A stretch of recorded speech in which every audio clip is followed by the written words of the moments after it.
Well, good morning. Welcome back to the Broadcast Retirement Network. I'm Jeff Snyder. This is BRN AM from Monday, November 28th, 2022. And our top story today, have the winter blues? Well, it could be seasonal affective disorder. And joining me now to discuss this and a lot more, Lawrence Plinkus is a PhD and professor at USC. Larry, it's great to see you. Thanks so much for joining us on the program this morning. It's my pleasure. All right, let's dig in a little bit. You know, recently within the past several weeks, we gained an hour daylight savings time, and for us on the East Coast at least, it gets darker sooner. But that presents a whole other set of issues. There is actually seasonal depression that goes along with this, correct? And people actually can have trouble dealing with the light, with it getting darker sooner. That's very true. Some people do experience more difficulty with the change in season, and those changes are magnified by the changes in daylight savings time, both going into and out of daylight savings time. During this time of year, as you say, people get an extra hour of sleep. And that can present certain difficulties, especially for people with pre-existing mental health problems like depression or anxiety. Usually the problem is much worse in the spring, back to daylight savings time, largely because we lose an hour of sleep. And the disruption of sleep and the alteration of our circadian rhythms can create increased risk for depression and anxiety, sleep disorders, and certain changes in our cognitive functioning as well. Most of that is usually resolved fairly quickly. Within a matter of days, but for some people, it does tend to persist. Larry, there are certain groups of the population that may be more sensitive to this, like whether it be age, whether it be gender, whether it be where in the country you live? Like, because if I lived where you lived in California, it's always beautiful in California, even when it gets dark. So it's probably warm there. But here on the East Coast, it's like 30 degrees today. So is there a certain group of the population that may be more sensitive to this disorder than others? Well, it's certainly true that for those people who experienced a more severe version of these changes in symptoms with the seasons, who have what is known as seasonal affective disorder, there are certain risk factors, so that the further away you live from the equator, which means more hours of darkness, during the winter months, the greater at risk that you can be. It's also true that for people who, either because they have a family history of this form of, winter depression, or people who have low levels of vitamin D because they require sunlight and a certain diet in order to have sufficient amounts of vitamin D, the lack of which has also been associated with an increased risk of depression. And people who have bipolar disorder or a history of depressive disorders are also at greater risk. Are there tricks or things, maybe the tricks is not the right word, are there tactics or things that you as a physician or just in general people can do to overcome some of these feelings? I have to admit, even for myself, I enjoyed the extra hour, but sometimes it's a little depressing watching the sun go down at 5 o'clock when I'm waiting for my wife to come home. Are there things that we can do to kind of jumpstart ourselves and kind of get out of that depressive state? Well, so there are a couple of things certainly that we can do. As you may know, many people who experience these kinds of problems benefit from exposure to bright light, so phototherapy or light therapy. Typically, they do it in the morning hours for maybe 30 minutes a day. That tends to reduce the severity of the symptoms. Certain diets may also, as I said, diets rich in vitamin D may be helpful. But in terms of what you can do, we have found that people who maintain a regular schedule tend to do better when the seasons change than people who do what is often described as free cycling. In other words, alter their schedule to fit, the changes in day and light cycles. It's, as important to our regulation of circadian rhythms to engage in a regular cycle of social and behavioral activities as it is in terms of kinds of medications that we may take or things that we can do without medication to keep ourselves from feeling sad during the winter months. Yeah, really, really good advice. Well, Larry, I need to take a very quick break. When we come back, we'll talk more about mental health and what you can do to improve your own mental health. You're going to want to stay tuned right here on BRN AM.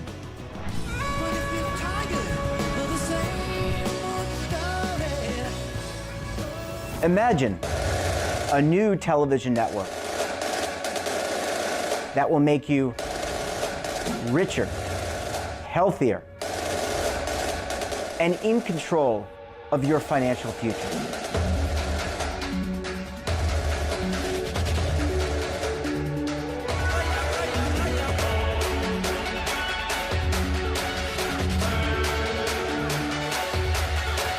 This network is for the policewoman in Nashville, Tennessee, the baker in Dubuque, Iowa, the teacher in Lexington, Kentucky.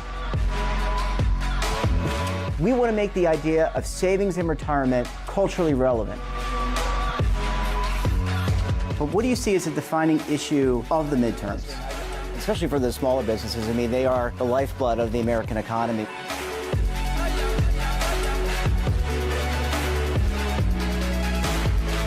Featuring exclusive interviews, current affairs, and docuseries. 33 years old, you retired early. The philosophy is money only matters if it helps you live a life that you love. But you got to start thinking about retirement as soon as you get in. The Broadcast Retirement Network will drive very high engagement with premium partnerships. So this isn't retirement and savings for your parents or grandparents. This is for all Americans. And we're going to change the way you think about money.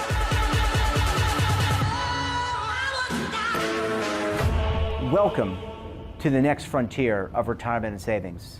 This is BRN, the Broadcast Retirement Network.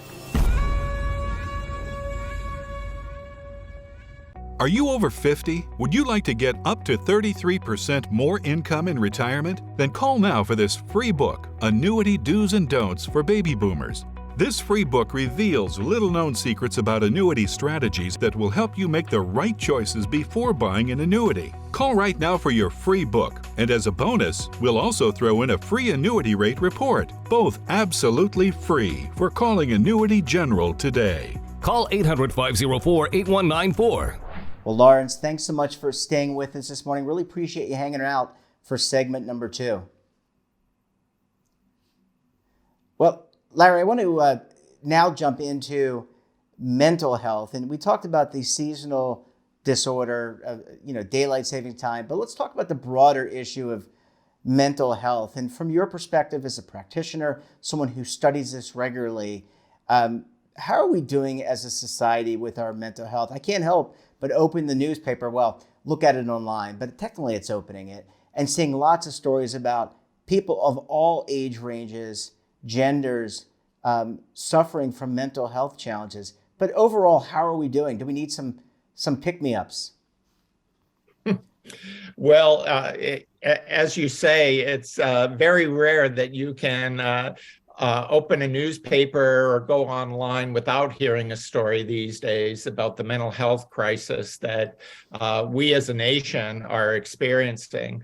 That has certainly been true over the past couple of years with the COVID-19 pandemic, where being forced to socially isolate oneself, having to deal with downturns in the economy during the early phases of the pandemic, the threat of severe illness and death related to infection by the coronavirus itself has created an incredible number of stressors that we've all been experiencing. And certainly the data, bears this out with numerous studies showing significant increases in the number of people who are experiencing symptoms of depression, anxiety, even trauma as a result of the pandemic that require some form of clinical intervention.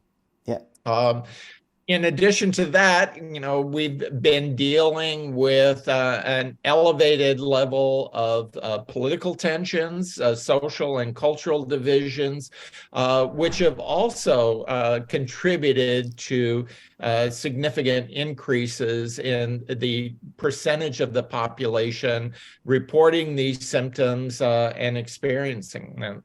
Even climate change now has been demonstrated to have significant impacts on our mental health, especially among children, adolescents, and young adults who are concerned about their own future and experiencing what's called eco-anxiety because they don't know what lies ahead for them.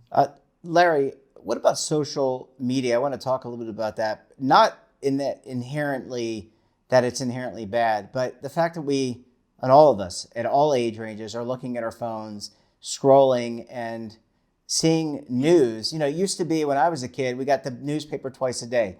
Once the Baltimore Sun came in the morning and it came in the evening, and we would look at the news, and maybe we would tune in the TV at 6 o'clock while we were eating dinner, perhaps. Now, news is readily available on the phone. Sometimes it's not even news. Sometimes it's the tension and the things that you talk about. It's just opinion based. How has this really shifted the mental aspect of people? It seems to be, I don't want to put words in your mouth, but from my perspective, it seems to be harmful in a lot of ways. Well, it actually can have benefits as well as risks. So yes, it's true, as studies have demonstrated, that people who spend an excessive amount of time on social media are at elevated risk, especially when they consistently expose themselves to information that they find upsetting or stressful or concerning.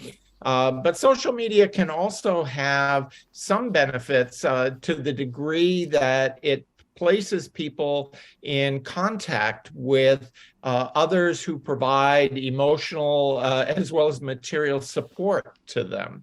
So one of the protective factors against these mental health concerns has been the availability of networks of social support, and social media can facilitate that.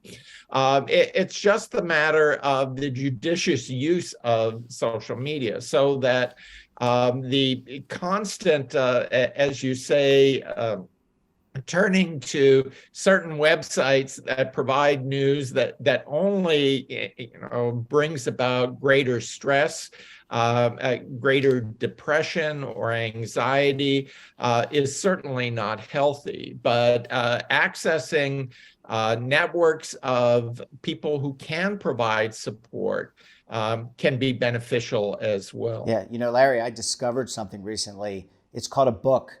And I've actually been reading more books in my hand without looking at a screen. Last question, Larry. There used to be, I don't think it was justified at all, a stigma associated with mental health or getting mental health treatment.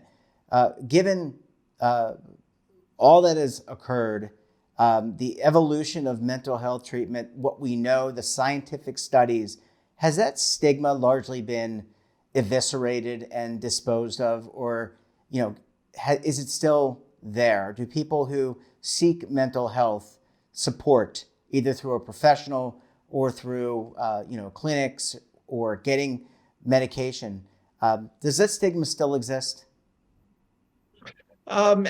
Actually, the stigma has not disappeared entirely, but you're correct in assuming that it has declined significantly. So that nowadays, most people seek help for mental health problems from their primary care provider. And as a result, whether that is a referral to psychotherapy or it's prescription for antidepressant or anti-anxiety medications, the stigma associated with revealing the existence of these feelings or the occurrence of mental health problems has diminished. It hasn't been quite as I say, eliminated entirely. There are still some segments of the population which do consider it to be stigmatizing. Certainly, it was the case that to reveal the existence of such symptoms in certain professions, such as government or the military, or in certain business professions, it may persist a little bit, but certainly not to the same degree that occurred maybe 10 years ago. Yeah. And I think in part that can be attributed, as I said, to the significant increase in the number of people experiencing problems in the past decade, as well as the way that we've responded to that increase by increased utilization of non-professionals such as peer providers, as well as family physicians or other primary care providers who can handle most of these cases without necessarily having to refer them to specialists. And last question. We did a show maybe a month ago. I think it was the Association of American Medical Colleges. And there are some specialties, Larry, that they're having trouble filling positions. There's too many positions for the number of applicants. Are you seeing, are there enough mental health care providers today, therapists, psychologists, psychiatrists, others that can assist people? Or do we need to train more and educate more so that we can meet the needs of our society? Certainly, one of the lessons learned during the COVID-19 pandemic was the fact that we don't have sufficient numbers of mental health specialists. Even people who are trained to deliver services via telehealth or online platforms like Zoom have been in short supply. And there have been calls for increasing the number of specialists through the pipeline from training programs in colleges and universities that provide expertise in clinical psychology, medical schools that provide training in psychiatry or provide training to primary care providers in delivery of mental health services. The need has not gone away. If anything, it has increased. And the only way to adapt to that need is not only by increasing the number of specialty trained providers for mental health services, but expanding beyond that to training non-mental health specialists. Community health workers, for example, can be just as important and just as valuable in addressing problems before they become clinically significant as a clinically trained psychiatrist or psychologist. Yeah. Well, Larry, we're going to have to leave it there. Really important discussion. Really appreciate having you on and for you to share your perspective. We look forward to having you back on the program again very soon. Thank you very much for inviting me. And that wraps up this episode of BRN AM. Have a topic of interest, someone you think we should talk to? Drop us a line. And don't forget, for all the latest security news and lifestyle, wellness, finance, tech, So much more, and all in one place. Check out today's edition of our daily newsletter, The Morning Pulse. Want to search our archives, check out our latest content? Well, visit our website and, of course, all of our streaming partners. We're back again tomorrow for another edition of BRN AM. Until then, I'm Jeff Snyder. Stay safe, keep on saving, and don't forget, roll with the changes.